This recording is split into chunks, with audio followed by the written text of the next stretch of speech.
Why do you believe what you believe? Because at some point in your life, you trusted the information that somebody was giving you. And that someone you trusted told you that a car was a car, a tree was a tree, a bird was a bird, the blue stuff above you is the sky. And that's the way that we began to determine what we believe to be a fact. Most of the things that we believe to be a fact in our lives are told to us through our stories or the news that we hear. So my question would be, if they were deceiving you with the stories they tell you, would you be able to recognize that? And agenda to control exactly what people think. And this is extremely dangerous to our democracy. Think about all the content you've seen throughout your whole life. A lot of it has actually made us who we are today. So you don't know what's really going on. Have you ever stopped for just a second, though, and questioned the content? Good morning, Vietnam! The only thing we consume more than content is air. But we actually think about the quality of the air we breathe. Maybe it's time to take a closer look at our content. And fear. Taxes will keep Our government's always controlled our content. the fight for freedom. We've just never paid attention. Freedom of speech. CIA to destabilize foreign countries. This media that we're consuming at such a rapid rate, we need to slow down and think about what we're consuming. Bullshit going on. What if the people in charge didn't have our best interests in mind? Now we have to ask ourselves, who's influencing our content? Is the CIA involved in Hollywood? Yes. What's this? Well, from the looks of things, sir, I'd say they are here to audition for the remaining slot in the fabulous super race. Is this some kind of a joke? A pussycat and a mouse? This show is about crazy stunts and people putting their lives at risk for a big fat prize. It's not a nature documentary. Irving, call security and have these two... Sir, it's him.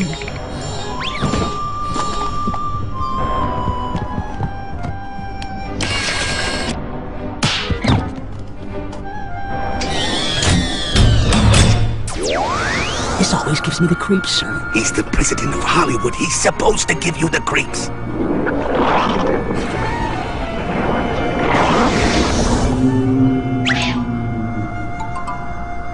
Greetings, your tinseliness, imperious leader of Hollywood.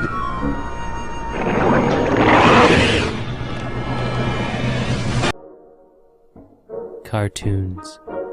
Are they simply stories, only meant for entertainment?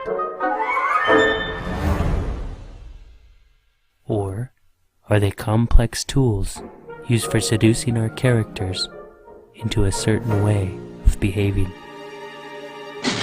Forget them all. Come away to Neverland. Without any rules. Without anyone telling you what to do. All you have to do is leave home behind. But you can never come back. Never. Never is an awfully long time. As I did my research, I began to understand there's a very small group of people that influence all the companies that we watch. So they used to call them the Big Six. But Disney just bought Fox, and Disney controls Marvel, and Disney owns Lucas Studios. So look at that giant audience right here. Say a small group of people control the narratives and the content that we all see on all the channels. It makes you feel like, oh, I have lots of choices, but you don't. Who's telling them what to put on those channels? Where does that lead?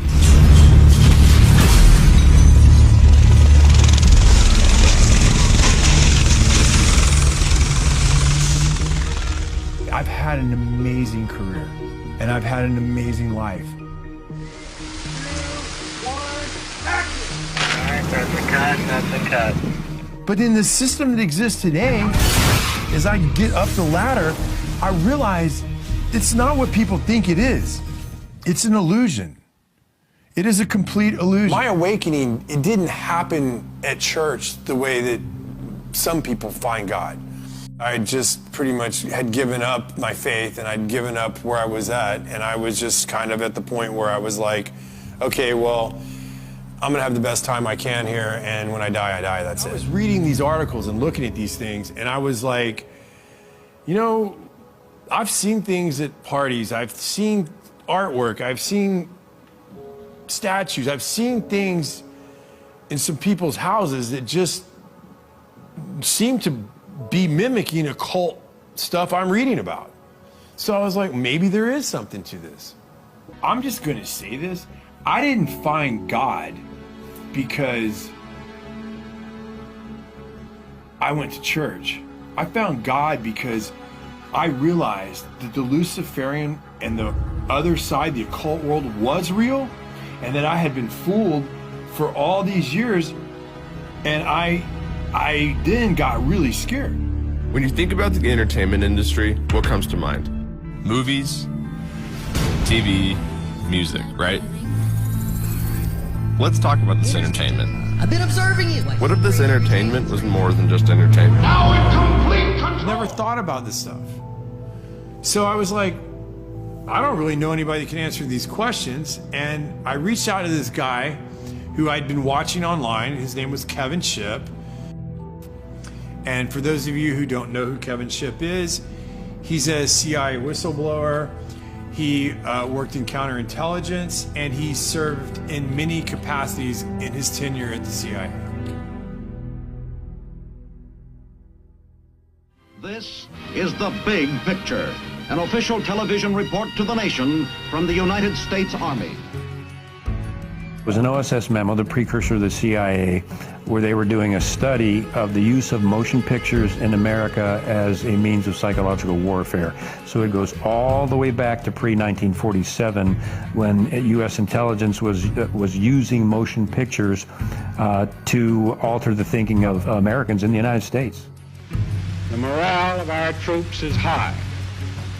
The laughter, music, and general entertainment which comes out of a single small package like this one have helped to build that morale.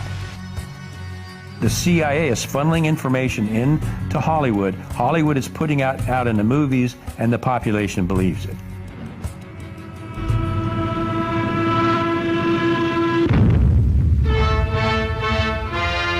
Taxes to bury the Axis.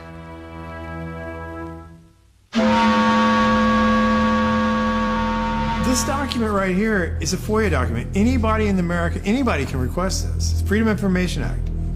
And in the 40s, they were telling you they controlled the radio stations. They controlled most of the mainstream media.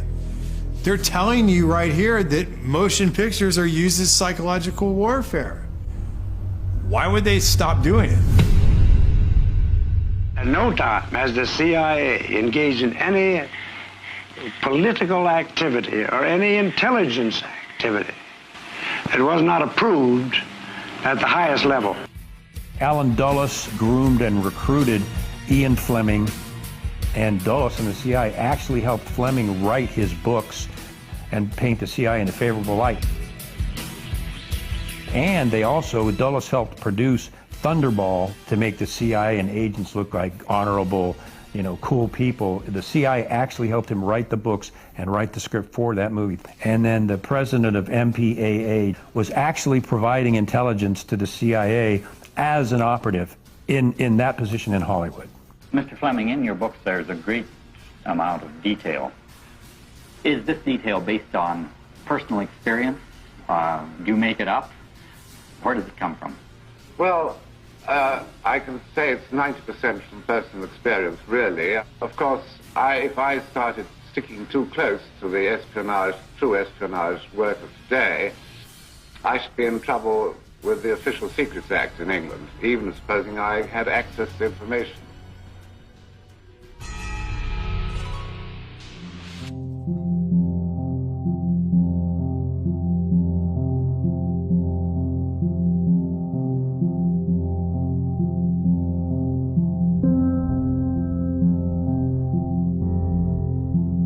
There's no question about the fact that Mockingbird is real. It started out paying journalists in major media, Pulitzer Prize-winning journalists, to print fake stories that the CIA wanted in the press and fake interviews. And this was revealed in the Church Committee. Do you have any people being paid by the CIA who are contributing to a major circulation American journal? We do have people who submit pieces to American journals. And of course, then the CIA destroyed the rest of the files, which is what they do. George H.W. Bush came out and finally made the statement about Mockingbird. Well, we're going to officially stop the Mockingbird program. The CIA will no longer pay journalists to write stories. From now on, the program is voluntary, which means Mockingbird continues today. When's the last time you've seen a mainstream media outlet do a serious investigative report on the actions of the CIA?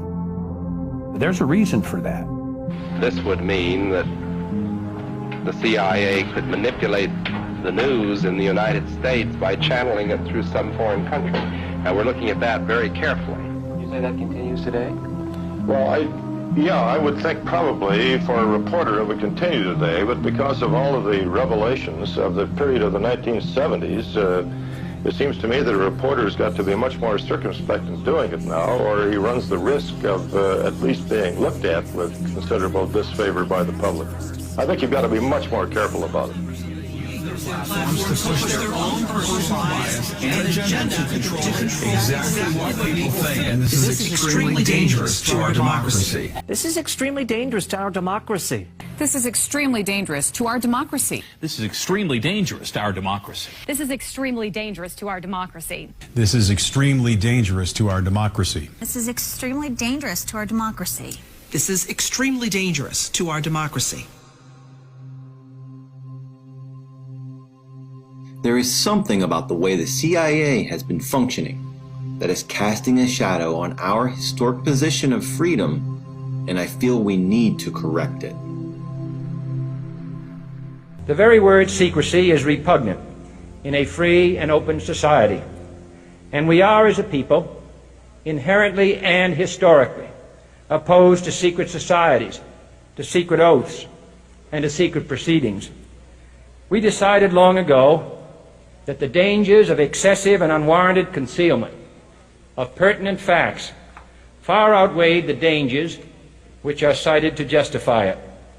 Even today, there is little value in opposing the threat of a closed society by imitating its arbitrary restrictions. Even today, there is little value in ensuring the survival of our nation if our traditions do not survive with it.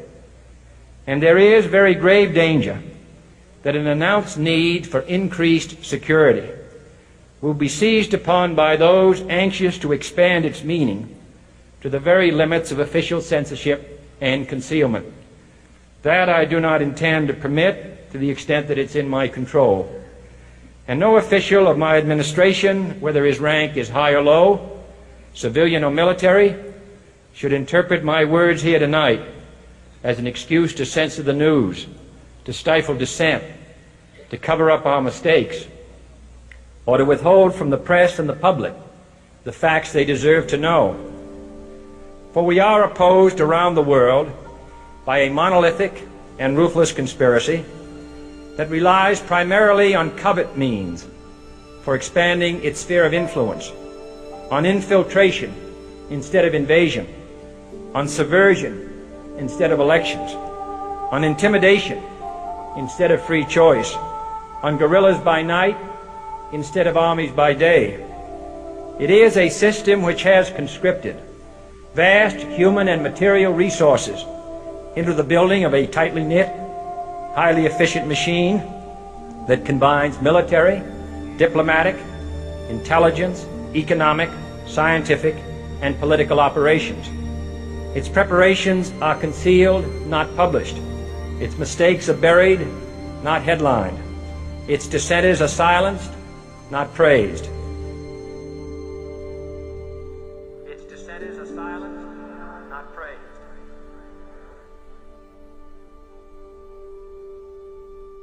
Its dissenters are silenced, not praised. Its descent is a silence, not praise. Its descent is a silence, not praise. Its descent is a silence, not praised. No expenditure is questioned, no rumor is printed, no secret is revealed. Senator Moynihan proposed a bill to dismantle the CIA. Thank you, Mr. President. Introduced it twice. The second time was 1995. Ironically, 1 year later in 1996, the CIA established the Entertainment Liaison Office, which was specifically penetrated into Hollywood, and Chase Brandon was actually co-wrote scripts. For example, The Recruit. We're looking for high horsepower, high energy, very competitive people who are driven by patriotism and a sense of wanting to serve a greater cause. I am recruiting you. Would I have to kill anyone? Would you like to? So the CIA was and is in Hollywood, was and is contributing to Hollywood productions and that manipulation. The Recruit. Nothing is what it seems. As I started to wake up, I never actually considered that the CIA had an office in Hollywood. And I'm like, well, I see this, I see that. And I started putting feelers out, like, does anybody else see this stuff? And not many people were awake. But the one person that I reached out to was an old colleague of mine, a friend of mine named Brad Martin. And Brad and I had similar careers. We worked our way up through the business together. And I'm like, hey, Brad, you've seen this, you've seen that? And he's like, yeah, for sure. And so that gave me strength. That gave me like, okay, well, I'm not alone in this deal. And I'm going to keep looking. Let me just say this. Brad's one of the greatest stuntmen I've ever met. Probably the best. I'm a very physically creative person. I've been doing action for movies for 26, 27 years. I excelled at the action aspect of it, at the physical aspects of doing the fights and doing the gymnastics and doing the falls and doing the driving. I trained really hard and became one of the top stuntmen in the business. I started becoming a fight coordinator, and then a stunt coordinator, and then an action director. Very few people have ever gotten to where I've gotten to, and I'm super proud of what I did.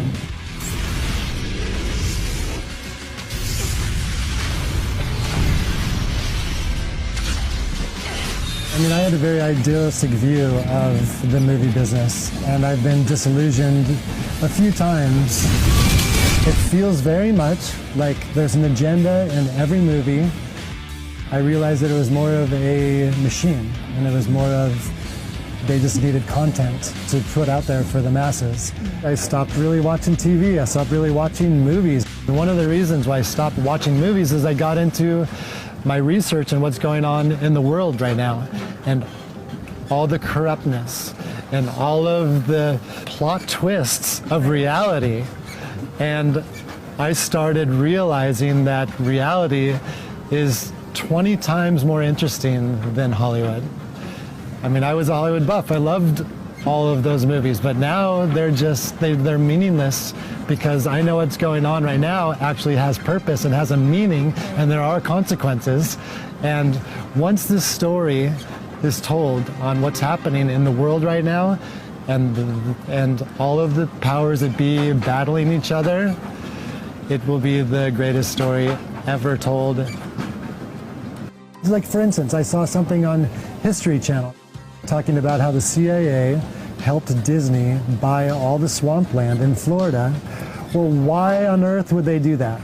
His lawyers in charge of purchasing the parcels had served in military intelligence during World War II and knew how to keep a secret. And they used several different companies, none with Disney's name, to acquire the properties. Now I go down this rabbit hole of what does the CIA have to do with Hollywood, or at least with Disney? Washington, D.C. is definitely in Hollywood. I have seen documents of the DoD and the CIA writing to the studio heads, guiding them in certain fashion. There's a lot of things that people would talk about that are conspiracy theory, but there's some things that ring true with me. It's like, oh wow, that makes a lot of sense. Another program developed by the CIA after World War II was called Operation Paperclip. It's been depicted in many movies, including Disney's Marvel series. It's Operation Paperclip after World War II. SHIELD recruited German scientists with strategic value. Thought I could help their cause.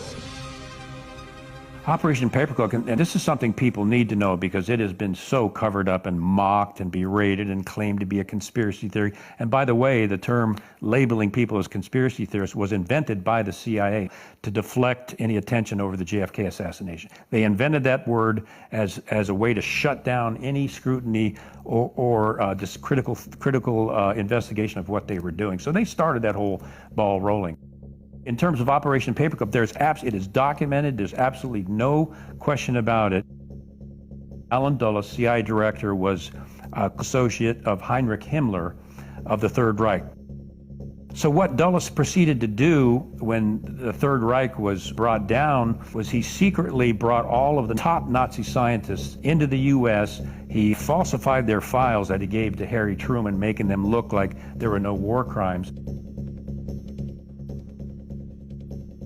They brought these Nazi scientists into the CIA to work for the CIA, and that includes the human experiments they conducted on Jewish men, women, and children, and the psychological studies that these Nazi scientists had done. The CIA was using their expertise for these programs through Operation Paperclip, and this was Nazi, much of it occult beliefs that the CIA adopted and actually put these people on their payroll. One of the programs that came out of Operation Paperclip was MKUltra. Now, MKUltra was a very complex program that dealt with human experiments and mind manipulation. As this 1952 CIA memo says, the aim is controlling an individual to the point where he will do our bidding against his will, and even against such fundamental laws of nature as self-preservation. In the Church Committee, MKUltra came out as an actual program of mind control using mental, physical, and sexual abuse and psychotropic drugs. Lysergic acid diethylamide, LSD. It was one of the first times that anybody had run into a powerful drug that was different than anything else that they knew anything about. A decision was made at the highest levels of the CIA to do testing on unwitting Americans. At Ravenscraig, Dr. Cameron went further with drugs and electric shock treatments than any researchers in the MKUltra project dared. His aim was to wipe the mind clean. Then he would implant new messages by forcing the patient to listen to a hypnotic repetition as many as 250,000 times. This was called psychic driving. He would give the patient intensive electric treatment. He would attempt to implant new ideas in the mind of the patient. Now, to a layman, it would appear that Dr. Cameron was trying to take the slate and wipe it clean, the slate being the mind. In other words, brainwashing. Exactly, that's a very good comparison. Brainwashing. Yes, if you like. No. Good heavens. You're doing fine, just try to describe it. Oh, you don't know. You want to give yourself... You want to give yourself so much. How do you feel inside? Inside. I'm really inside. Nobody explained it to me. Nobody ever asked me if I was willing to do it or anything. They put me on sleep treatment. And now they kept you asleep for 23 days. And while I was asleep, they were shocking the heck out of me with electric shocks and playing tapes. Why are you running away from responsibility?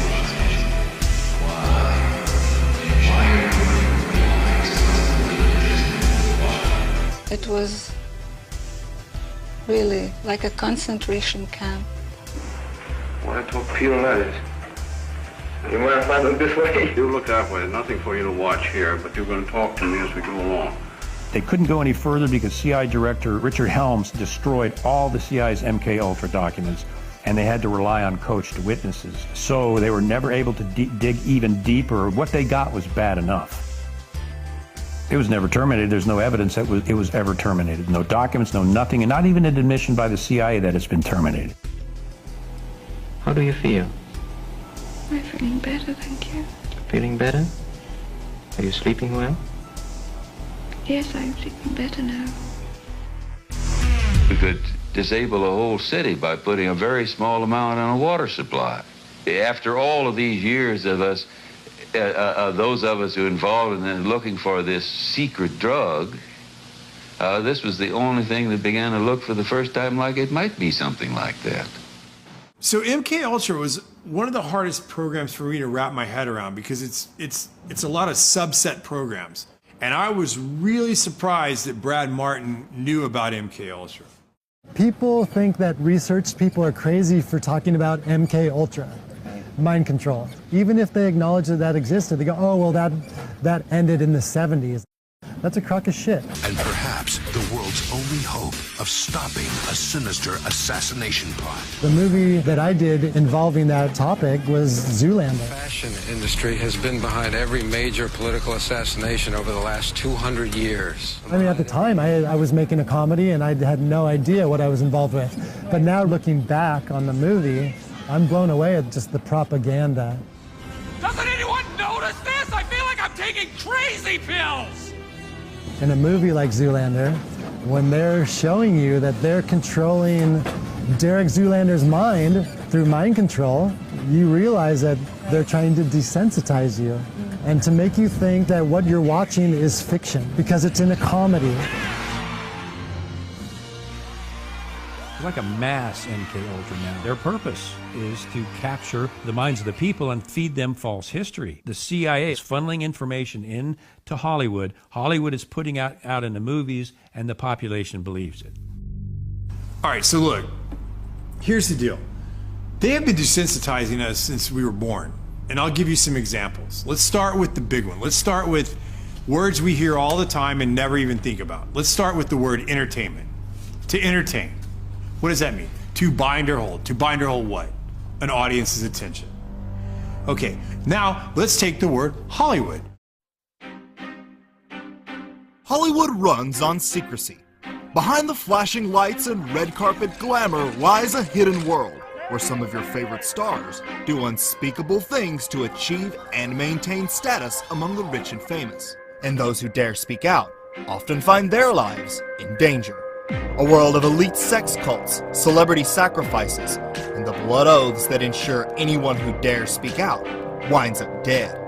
A shadowy society so exclusive, few outsiders ever learn of its existence. Who are its elite members, and just what does it take to join? Could some of cinema's biggest stars have been murdered or even sacrificed? And what are Hollywood's ties to elite child trafficking rings? Find out as we explore the dark side of the entertainment industry Hollywood doesn't want you to see. Where does that come from? Well, Hollywood comes from the holly tree. And the ancient Druids, back in the day, used to take the holly tree, make wands to weave spells, cast spells, or channel spells. And when they needed help, they would consult the Magi's or the mediums of the day to help channel their spells to the population. We'll cut to today. What do we have in our houses? We have these black boxes. What are they called? TVs. But if you stop and you say the word television, and when you turn on that television, what do you get? What's the first thing that pops up? A list of channels.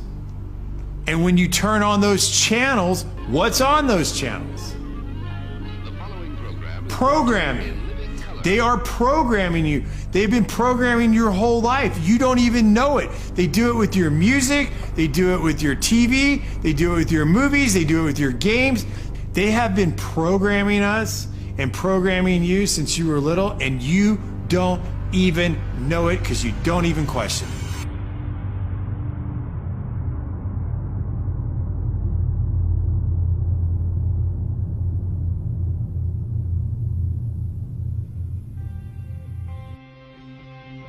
Starting in 1900, we entered a previously unimaginable time of modern technology. advances that allowed the rulers of this world to construct and direct our stories in ways we previously never imagined. As a result, new techniques to control the population were realized. These are the people from the companies that we have trusted to deliver us our news and tell our stories. This has always been about controlling what we as the population think and hear. They help create our culture and influence our society. We as citizens only trust them because as a society, we think that the gatekeepers have our best interest in mind. The dangerous, edges here are that he's trying to undermine the media, trying to make up his own facts, and it could be that while unemployment and the economy worsens, he could have undermined the messaging so much that he can actually control exactly what people think, and that is our job. That is our job. That is our job. Our job. As I was researching, I found that most of the early communication companies were developed for shipping or aviation. And a lot of the men that started these companies were commissioned by the military during World War I and World War II. Many of these men worked for the Army and Navy intelligence services along with the OSS, which we know became the CIA.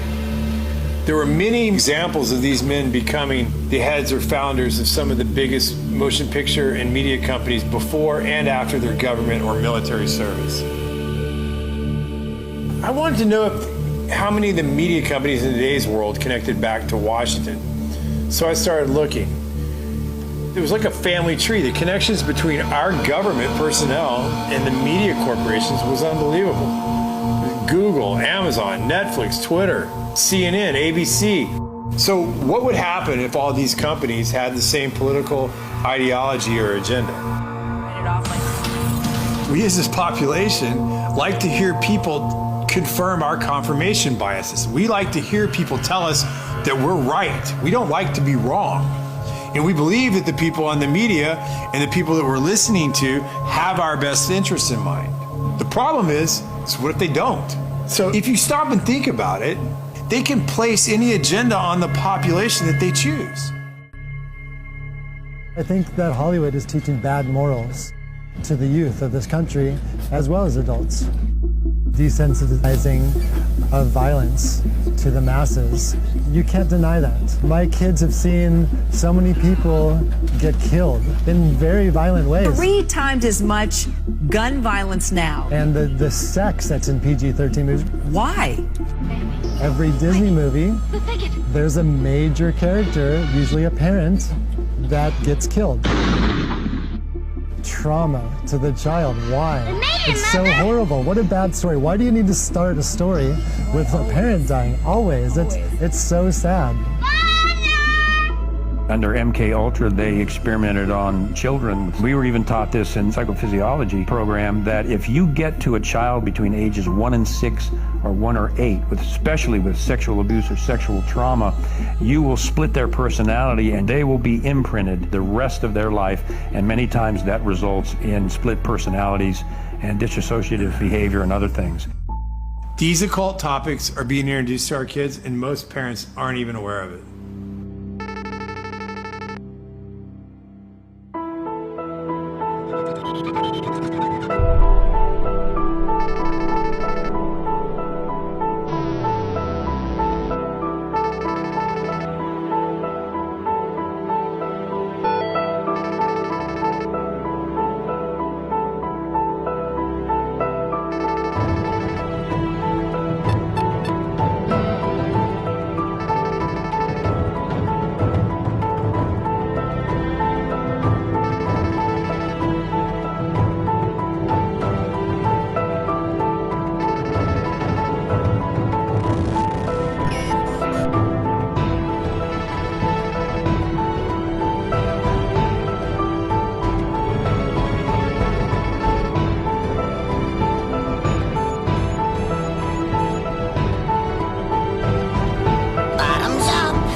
Around you are spirits, child.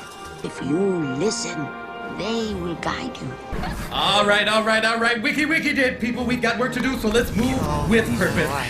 I've got an important announcement to make. I got voodoo, I got hoodoo, I got things I ain't even tried. And I got friends on the other side. He's got friends on the other side. So the biggest surge with this occult type material took place in the late 60s and the early 70s with movies like The Exorcist, Amityville Horror, The Texas Chainsaw Massacre, Halloween, and Roman Polanski's Rosemary's Baby. And coincidentally, this same time period, it parallels the rise of the Church of Satan in Los Angeles, and it was founded by a guy named Anton LaVey.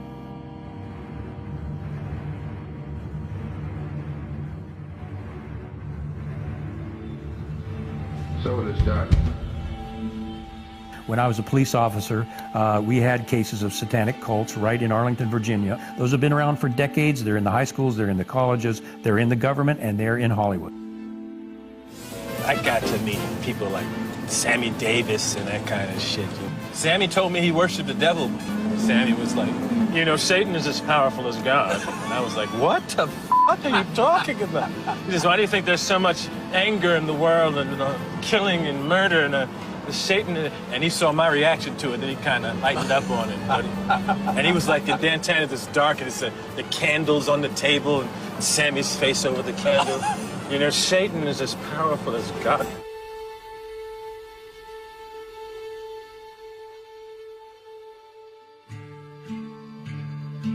From our point of view, it really makes no difference whether you pray to a father god or to a mother goddess or to an entire gaggle of gods and goddesses. Michael Aquino was a high-level officer in the National Security Agency. He was and is, you'll see him today, a practicing Satanist. He created the Satanic Temple of Set, which he still runs. He was a high-level NSA officer. He's a member of the association I used to be in, the Association of Former Intelligence Officers, AFIO. He's a member of that. He's plugged in big time to the intelligence community, and he wrote a paper called Mind War. And Mind War was about psychological operations against populations, including the domestic population, using Satanist techniques and tools. Aquino was first involved in MK-Ultra operations during the Vietnam War as part of the Phoenix program. Well, first, I've been involved in intelligence and psychological operations for about 40 years in all levels of it and across the intelligence community. You are a lieutenant colonel in the United States Army. Correct. Now, and how does the Army feel about you being head of the Temple of Set? The Army has known about my religion for the entire span of my Army career, which began in 1968. The Army has paid very little attention to it, the same as it would to anybody who was, say, a follower of Hinduism or of Buddhism or any other slightly unusual religion today. He was occupied a position at the Presidio, which was a training facility for the U.S. government, and it was uncovered that he was running a pedophile ring. I think 50 kids came out and fingered him as the guy that had done sexual acts on them as children. It went to trial. He walked from the trial successfully because he had a good attorney, despite the fact that there were multiple witnesses that said Aquino, through satanic rituals, had abused them as children. There's no question that he's a practicing Satanist. Just watch any one of his interviews. On this altar is one of a number of daggers, which we may use in our rituals. This one happened to belong to the commanding general of the most elite unit of Germany's infamous SS, which was concerned with black magic and occultism research in general. Anything that it could find that had to do with the origins of the human race, destiny of humanity. The perverted view of the occult held by Heinrich Himmler was of an evil magic that could help create a new master race. Wewelsburg Castle is where he performed his ceremonies. I have been to the Wewelsburg, which still preserves Heinrich Himmler's ritual chambers to this day, and have conducted a black magical ritual in the so-called Hall of the Dead beneath the Wewelsburg. This particular dagger is inscribed to our comrade in the Leibstandarte Theodor Wisch, Brigadeführer, a major general in the Waffen-SS. And on its blade, it bears the inscription, Mine Ehre heißt Treu, or my honor shall be known by my faithfulness. Aquino's thesis stated that enemy populations could be subdued by inflicting a state of psychological terror and feelings of imminent destruction. He discusses the use of psychotronic weapons and electromagnetic weapons that influence the mind. By extremely low-frequency signals, piggybacked on broadcasts of radio, TV, or microwave communications in order to influence and manipulate the thoughts and feelings of the target population. These ongoing MKUltra operations are functioning as a counterinsurgency and infiltration operation aimed at destabilizing the United States and other industrialized nations. I give the CIA a total credit for sponsoring and initiating the entire consciousness movement, counterculture events of the 1960s. History will judge the role of the CIA and other intelligence agencies in unwittingly contributing to the counterculture of the 60s through their intense interest in LSD and other hallucinogenics. But for the moment at least, the argument can be made that the CIA helped usher in the age of Aquarius.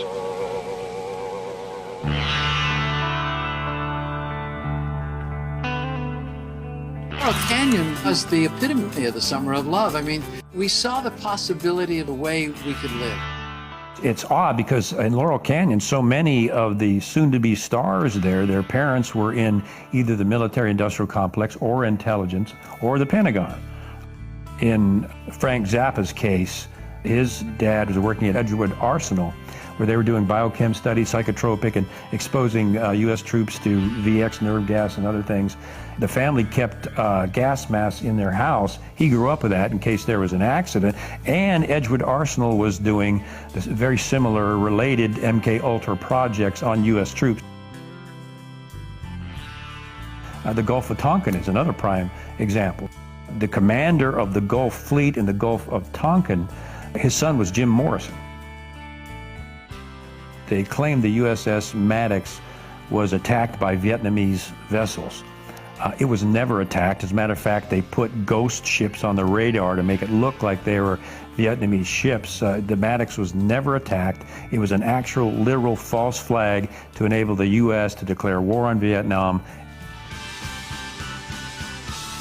So Jim Morrison's dad was involved in the false flag of the Gulf of Tonkin. After talking to Kevin, I started looking into Laurel Canyon. I drove down Laurel Canyon to Hollywood almost daily when I first moved out there. And I never knew that there was an old Air Force base called Lookout Mountain U.S. Air Force Base at the top of Laurel Canyon. And what's funny is, if you do the history of it, it's owned today by a guy named Jared Leto. Another tactic developed out of the MKUltra project was the use of compromise and control via honeypots. The decision was made to do testing on unwitting victims. It was decided they should be on the fringes of society because they were most vulnerable. We did quite a study of prostitutes and their behavior. How do you take a woman who is willing to use her body to get money out of a guy to get him to talk about things which are much more important, like state secrets? We learned a lot about human nature in the bedroom. We started to pick up knowledge that could be used in operations. There would be victims in all of this. As one agency memo says, we have no answer to the moral question. That's one of the CIA's favorite tactic, are honeypots. And I work with CIA psychologists, and they're dirty. I always felt that every house should have its own secret panel. Mm-hmm. Oh, I see. You lift this up. Mm-hmm. This is a trap door. Opens up and looks into the cave, or what time is called the Wu Grotto. Oh, boy. They're running blackmail operations where they're getting very well-known government and private industry elite people in compromising positions at the Playboy Mansion, on Epstein's plane, on Orgy Island, and they're photographing them. And after that, it's like Congressman so-and-so or CEO so-and-so. I wouldn't bring that up if I was you, because we got photographs of you with a 14-year-old girl on Epstein's plane, for example. And you talk about shutting somebody up permanently, that's how they do it. What happens in the grotto stays in the grotto. Okay. Look, it's pretty simple if you think about it. To control the population, you have to control the people messaging the population. Some of these stars have 20, 30 million followers.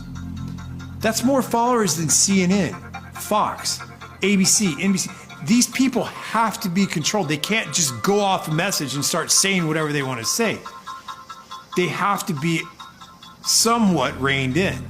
They have to be controlled, or they do not get the platform to have the voice that they have. Forget the politicians. The politicians are put there to give you the idea that you have freedom of choice. You don't. You have no choice. You have owners. They own you. They own everything. They own all the important land. They own and control the corporations. They've long since bought and paid for the Senate, the Congress, the state houses, the city halls. They got the judges in their back pockets. And they own all the big media companies, so they control just about all of the news and information you get to hear. They got you by the balls. It's a big club, and you ain't in it. You and I are not in the big club. And by the way, it's the same big club they use to beat you over the head with all day long when they tell you what to believe. All day long, beating you over the head in their media, telling you what to believe, what to think, and what to buy. The table is tilted, folks. The game is rigged. And nobody seems to notice. Nobody seems to care. You stop for a second and you just look at the bigger picture and you check out for a minute and you kind of compare the ancient times to today. Well, back then they had like what, demigods and gods. They were like Achilles, Hercules, Apollo, Mercury. All these were demigods. And that's who the people in those days looked up to. Flash forward 2,000 years. Superheroes first appeared on the stands in 1933 in what is known today as the comic book. Jerry Siegel and Joe Shuster were responsible for introducing the iconic Superman to the world, basing the character off the German philosopher Friedrich Nietzsche's Übermensch, the theory that there is no God, only a superior man. They originally created him to be a bald madman who used his telepathic abilities to wreak havoc on mankind. When World War II began, the Jewish writers decided to change Superman from an evil character into a good hero in hopes to conceal his German influence and make him more appealing to publishers. But at the story's core remained the Nietzschean philosophy that there is no God other than this Superman, subtly leaving hints that when you're in trouble, Superman will save you, not a priest. Adolf Hitler's Nazi regime borrowed from Nietzsche's Superman philosophy, believing they could make a race of superior men to rule the world, the Aryan race. A philosophy that once God is removed from the picture, there is no depth to which man will sink to achieve his selfish goals. Nevertheless, Nietzsche's Übermensch has endured and found its way into pop culture, and over the years Superman has been quite literally adored like a god, a mythical character from ancient times to which there is no basis of existence in the real world. Is history repeating itself and conjuring up gods to replace the one true God of heaven? Well, today we have all these people like Jay-Z, Rihanna, Beyonce, Lady Gaga, Katy Perry. In film, we have Brad Pitt, Will Smith. We have all these big stars.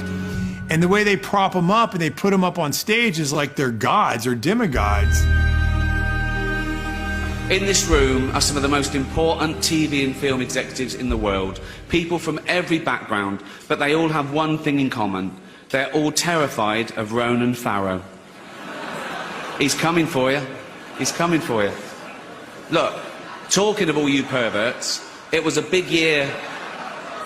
It was a big year for paedophile movies. Surviving R. Kelly, Leaving Neverland, Two Popes. Shut up. Shut up. I don't care. I don't care.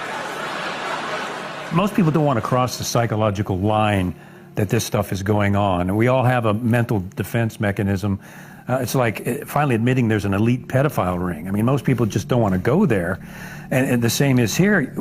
Psychologically, you lose your safety, your security, and whatever innocence you have when you realize that this stuff is really going on, and it's a chore to cross over that barrier and realize, oh my gosh, this stuff is really happening. And that's why it takes critical thinking. The people have got to look at this stuff critically and see what they're being fed so they can cross that psychological line that they just refuse to see it when it's right in front of them. When Kevin said there's an elite pedophile ring, well, I'm thinking to myself, this is a hard thing for me to come to terms with. Now, it made me start thinking about conversations and things I'd heard, but I never saw it. It's not out in the open. And to me, I was like, no one could do that. Because, I mean, if I saw someone hurting a kid, I would kill them. I mean, I would literally kill them. I would never allow someone to hurt a child in front of me. Things Kevin was saying were things that were hard for me to cross the barrier. I did not want to believe it. I didn't want to go there. But as I went down this journey, I forced myself to go consider, what if this is real? And the only person that was talking about this stuff was a girl named Liz Crokin. And the media had declared her completely out of her mind. But as I started researching some of the things she was reporting on, I was like, there's truth to what she's saying. So I want to talk to her. I worked in media for over 2 decades, and I never had any issues. I was very well respected. I basically was embraced by the mainstream media until I started reporting on Pizzagate. In recent years, it has become apparent that there is an organized pedophile ring operating at the highest levels of Hollywood, involving powerful moguls and A-listers. The people that did this to both me and Corey that are still working, they're still out there, and they're some of the richest, most powerful people in this business. Elijah Wood created headlines worldwide in 2016 when he spoke out to the Sunday Times about, quote, something major going on in Hollywood, which he claimed to be in the grip of a child abuse scandal similar to Jimmy Savile. Savile was England's most prolific sexual predator, preying on children, the elderly, and even the dead. But it was Wood's final comments on the matter that alluded to even darker aspects. It was all organized. There's a darkness in the underbelly, he continued ominously. If you can imagine it, it's probably happened.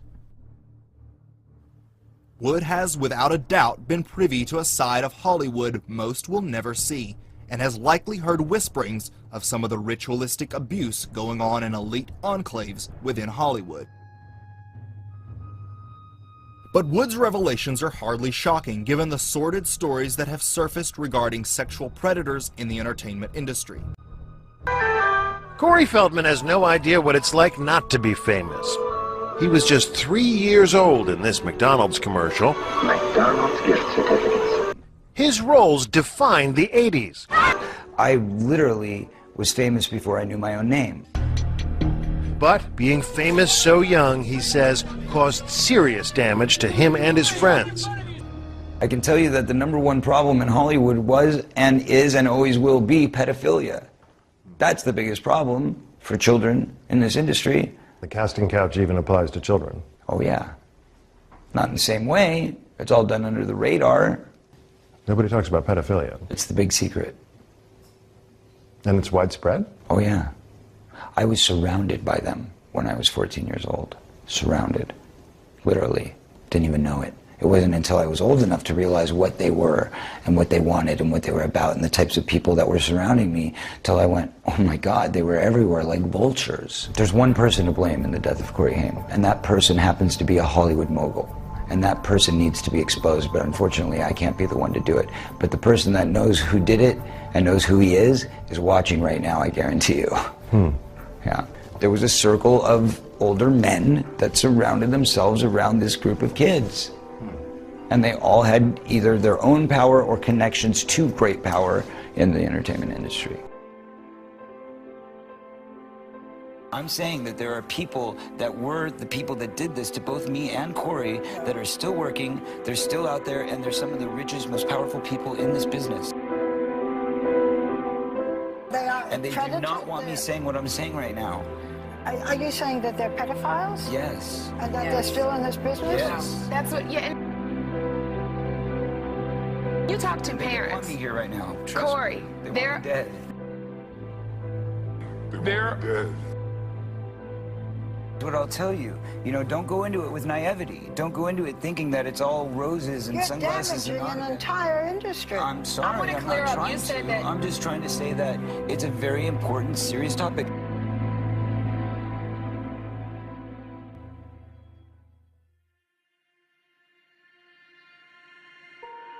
Now, when Pizzagate came out, the media tried to turn Pizzagate into something that wasn't.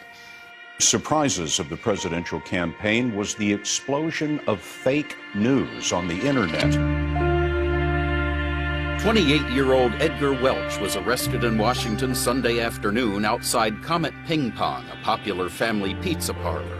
D.C. police say Welch fired at least one round into the restaurant floor with an AR-15 rifle like this one on his Facebook page. No one was injured. Someone on Twitter, whose name remains unverified but has several thousand followers, posted that new emails found on Anthony Weiner's computer confirmed that Hillary Clinton was involved in a pedophilia ring.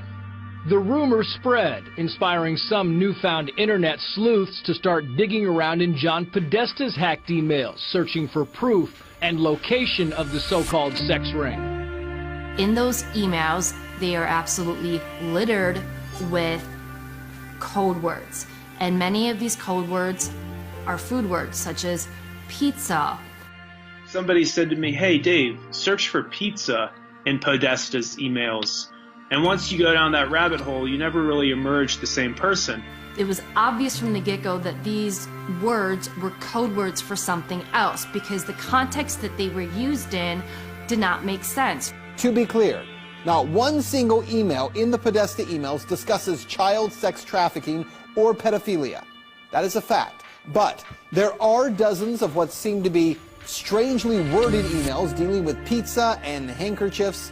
Investigators say that those words in the emails about pizza and the talk of handkerchiefs is code language used by pedophiles. There is some kind of code language. They're just not talking about pizza, folks. Who phrases that? Who blocks out an hour of time to eat a slice of pizza? You can get a service for a half an hour, you can get a massage for a half an hour, but you can't get food for a half an hour. It just absolutely makes no sense. There's other ones like, the realtor found a handkerchief. I think it has a map that seems pizza related. And another one is, Obama spent $65,000 flying in pizza and hot dogs from Chicago. Are we using the same channels? Pizza is a well-known pedophile code word that actually has been used by law enforcement to arrest online sexual predators of children. And there's been multiple arrests that have been made by law enforcement of pedophiles trying to solicit children by using the pedophile code word pizza. 2007, unclassified FBI document. That document, according to the FBI, contains commonly used symbols by pedophiles to express their preference in children. Notice this one on the end, the triangle. That image signifies something called boy love. The pizza place next door to Comet Ping Pong Pizza, Besta Pizza, well, this was their logo until only a few weeks ago. People don't know that because the mainstream media refuses to cover it. The entire mainstream media redefined what Pizzagate was to make it sound ridiculous and less believable. And then they had people like Megyn Kelly come in, interview James Alefantis, didn't ask him any challenging questions. A conspiracy theory that even the DC police say has no basis in fact. She didn't ask him any questions about the pictures of children on his Instagram page looking abused, being sexualized. She didn't ask him about the pedophile talk. So the whole mainstream media painted him as this poor victim, as this person that was innocent, that was just victimized, as something that wasn't true. But just his Instagram page alone should have been enough for authorities to look into him. Investigators have already proven there's nothing to the story, right? Well, actually, no. And that's what you need to know. For all that is here, there has not been one single public investigation of any of this. Not from local police, not from the FBI, no one. And that has to be the big question. Not for Podesta or for pizza parlor owners, but for law enforcement. Based on what may be or may not be here, the big question is, why hasn't any investigation taken place? This is insane. So many people in the mainstream media have said Pizzagate is a conspiracy theory. Pizzagate has been debunked. It has not been debunked. If it's been debunked, explain the code words. No one to this day, including John Podesta himself, can explain the code words in his emails. Hey, John Podesta, can you please explain why you have children rented for entertainment for your adult hot tub parties? No one has ever explained why John Podesta has literal pedophile and cannibalism paintings all over his office and his home. Tony Podesta too. And then you look into the Spirit cooking dinners, and you look into Marina Abramovic, who's the one that was conducting the Spirit cooking dinners. Why are they going to Spirit cooking dinners? Why are they sacrificing chickens to Moloch in their backyard? This isn't my words, this is their words. This is in their emails. I'd be willing to debate anyone who thinks that Pizzagate has been debunked. You asked me when how am I getting additional briefings? That was the first and last time I talked. So October 9th is the last time you have heard from the FBI at all? Yes. You have not got an update on the investigation to your personal email? That is correct.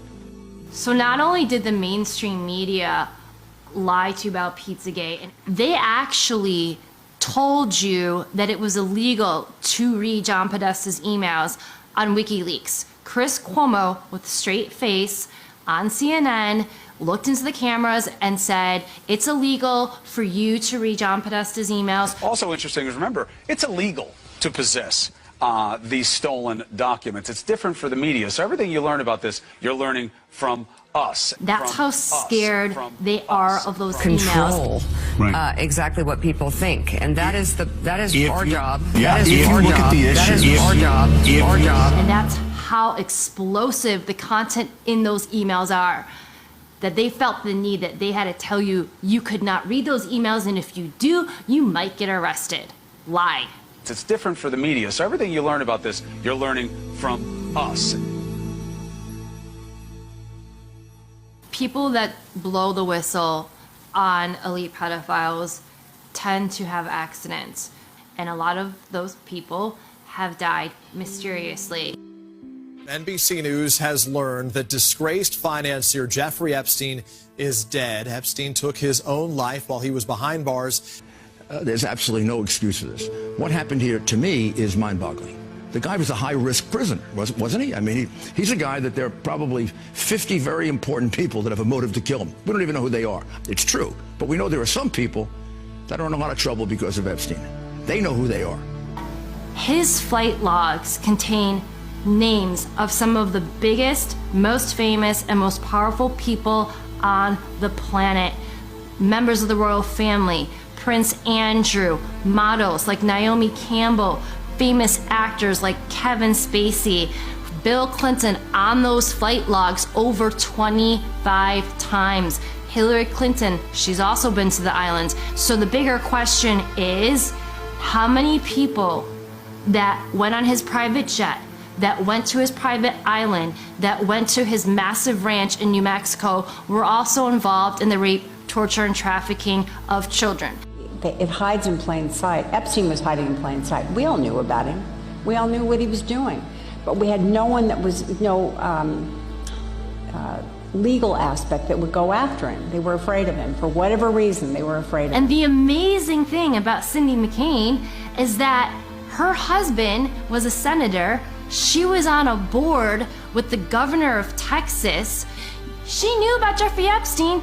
She did nothing. And her organization, the role of her organization is supposed to be to stop people like Jeffrey Epstein. They all knew. They did nothing about it. When Ricky Gervais said at the Golden Globes, you're all friends with Jeffrey Epstein, he wasn't lying. So in the end, he obviously didn't kill himself, just like Jeffrey Epstein. Shut up. I know he's your friend, but I don't care. You like to make your own way here in your own plane, didn't you? Right. And how many of those elites have been to his island? not only is the mainstream media complicit, I would argue that they're accessories in the crimes against children. She told me everything. She had pictures, she had everything. She was in hiding for 12 years. We convinced her to come out. We convinced her to talk to us. It was unbelievable what we had. Clinton, we had everything. I tried for 3 years to get it on, to no avail, and now it's all coming out, and it's like these new revelations, and I freaking had all of it. I'm so pissed right now. Like, every day I get more and more pissed because I'm just like, oh my God, what we had was unreal. Brad Edwards, the attorney, 3 years ago, saying there will come a day when we will realize Jeffrey Epstein was the most prolific pedophile this country has ever known. And I had it all 3 years ago.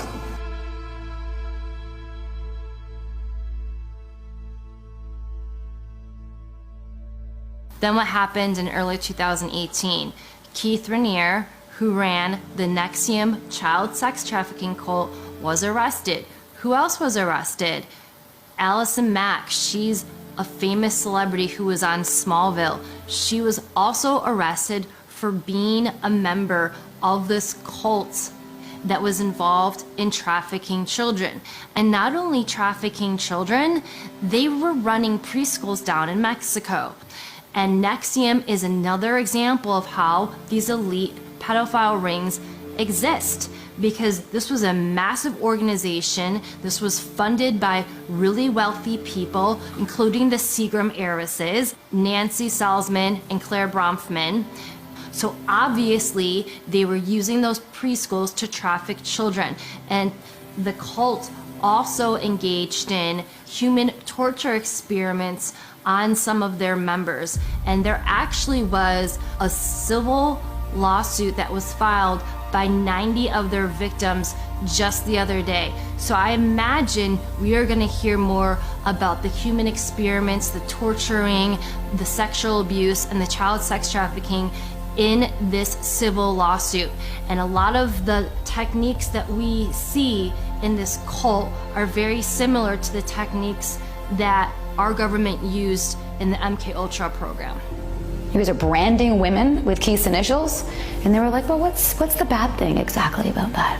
Everyone in the outside world, aka the real world, is like, they're branding women? So I left, I went to the executive board, and I said, I want my photos back, I want my videos back, the branding session was filmed, I want all of that back, I want my collateral back. None of that happened. And it's the same fear, mind control, and you'll be destroyed if you get into the upper elites. And if you get to that point, if you start revealing anything, they have the same system to completely destroy you, destroy your career, blackmail you like Epstein, catch you, film you in compromising positions. And this goes both within Hollywood and celebrities and some of the elite, and it also goes on in Congress and the Senate. And if they even insinuate that they're going to reveal some of these things, they're done. A lot of people here tonight felt like they lost. You know why? Because y'all been lied to. Google lied to you. Google. Facebook lied to you. Radio lied to you. The powerful people that be, whether it's the music industry or the movie industry, you are only allowed a certain level of success if you are willing to join their club, if you're willing to be part of their secret society, or if you're compromised. They will not let someone obtain a lot of fame and power if they can't control you. A classic example, at least for me, is Katy Perry. Katy Perry was a gospel singer, very talented, but she was going nowhere. And she got up to Hollywood, and basically they said, you want to be a success? You play by our rules. You step into the occult, and you start putting that in your videos. And now she's doing videos with her in hell, with satanic themes, and she's what? Highly successful. You see that over with Lady Gaga, who came out and actually said she was so tired of being handled and manipulated, she had to take a break. That this is this young, outrageous girl, wears strange clothes. She's into extremes. She's experimental. She have 43 million people on the Twitter following her, whatever she do, little monsters. And she came really very humble to my house and asked me if I can teach her. We made this workshop in the woods, and she was such a good student. She never cheated. She really went much farther than I asked her for. She is a limitless human being. As myself, a self-proclaimed pop performance artist, want to go home and slit my wrists, and I am nothing. I have achieved no sense of art. She is so boundless. Čuli za performance zbog Lady Gaga, odjednom su počeli da se interesuju za moj rad, tako da je prešla sam iz te, mislim, normalne kulture u mas kulturu, što je... Marina Abramovic, of course, is in the Podesta emails, and she's the one that conducts the Spirit Cooking dinners. She said that Marina did an exercise with her where she stripped her completely naked and left her in the middle of the woods to fend for herself and find her way back. Those are the kinds of things that people who are behind the MK Ultra programs do to children that they're mind controlling. We know Marina Abramovic is a Satanist. You Google Marina Abramovic's name in Spirit Cooking and you will find hundreds of pictures of Marina Abramovic's events where they will have, for example, a cake that looks like a human being and they'll depict human cannibalism. And they claim they're not engaging in cannibalism. And you will find A-list actors and famous politicians and other very famous and successful, powerful business people at her events. They literally have food that look like human beings on dinner tables. He's Italian and Greek, I mean, you know, and a very good cook. And a very good cook. And I'm sure there's something very nefarious about that risotto recipe. So, after I started researching the cult, I learned that Satanists believe that they have to reveal who they are in some way, shape, or form. So that is why we see a lot of these occult members in Hollywood constantly flaunting symbolism. We see the pyramid, the Illuminati pyramid a lot. We see the evil one eye constantly. It's always on the cover of magazines. We see these are supposed to be the 666 devil symbols. We constantly see those symbols. We also see pedophile symbols, the swirl or the triangle within a triangle. I guarantee this wasn't this person. And we also see a lot of these members of the cult go on their social media and they talk about raping children. They talk about worshiping Satan. And people write it off as a joke, but they're not joking. I don't care if you're a major comedian. You can't tell me that's funny because there is no joke about raping children that's funny. You don't know what that is. I have no idea. You don't know. Jimmy Fallon doesn't know. David Letterman doesn't know. We don't know. All the comics and show business don't know what this is. Takes guts to put out a film that does this because no one's done it up until now. But when that's done and people see these facts and they say, my gosh, I didn't know that. I didn't know that about the Gulf of Tonkin. I didn't know that about the Vietnam War.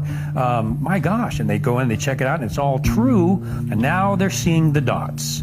And a good film will teach them how to practice critical thinking, to analyze what you're watching. If we can get people to analyze what they're watching, we've crossed a huge hurdle. Because once they start analyzing it, they're going to see the dots, and typically the dots will connect themselves.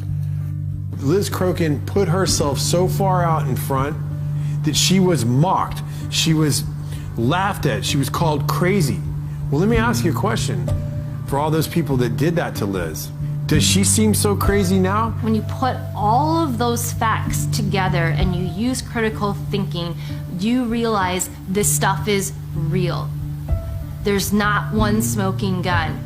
There's many small smoking guns that you have to piece together, and you have to use critical thinking to understand this stuff is real.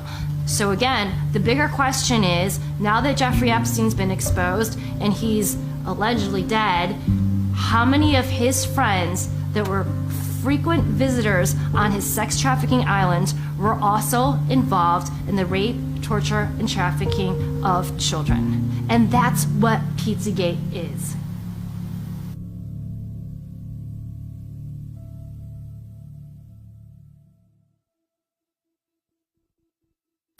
I guess what I'm asking you all to do is just disconnect for a second, stand back, look at the lyrics of your songs, look at the agendas of the movies, look at the messages of the media that you're absorbing. Because it's impossible to say that all of it's bad, like all of Hollywood's bad. That's not true. Like, it's like saying all of the CIA is bad. There's a lot of good people that work in both industries that aren't bad people. But if the people that control the narratives and the agendas are not good people, and they have different agendas, they can put that on you and you won't even notice it unless you stand back and look at things objectively. I can't compromise anymore. For me, that's not what life's about. I want to send a good message to my kids, and I want them to know that at the end of the day, their dad did what was right. And their dad fought for the good things in life. If I could ever get the opportunity to make movies that send out good messages, and then people start realizing that they can be good, and that they can jump on the bandwagon of good, that's the next phase. People start believing it. It's the same thing with desensitizing with the violence. People start believing that it's okay to kill somebody, or watching somebody die isn't a big deal.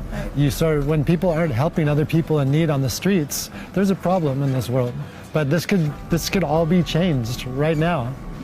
The reason why I'm doing this documentary is because I want to be one of the first people to come out and say, hey, it doesn't have to be like this. We are good people. Humans are good, and we can make the world a better place. Because the money and the technology to make this world a better place is there. It's just been covered up and controlled for so long that it's time for it all to come out. And maybe I'm the catalyst for something better. What does the media look like in the future? Well, to me, what I would hope is that it's not filtered. I would love to build a platform or build some sort of system where artists could connect directly to their audience. I want to make products and tell stories that bring humanity together, that bring compassion, that bring love, that bring forgiveness, that bring inspiration and courage back to the audience without having the influence of violence or gratuitous sex or gratuitous death or gratuitous horror. Because those are things and images that get stored in our psyche and our soul, and I don't think that's the way that this earth was intended to be.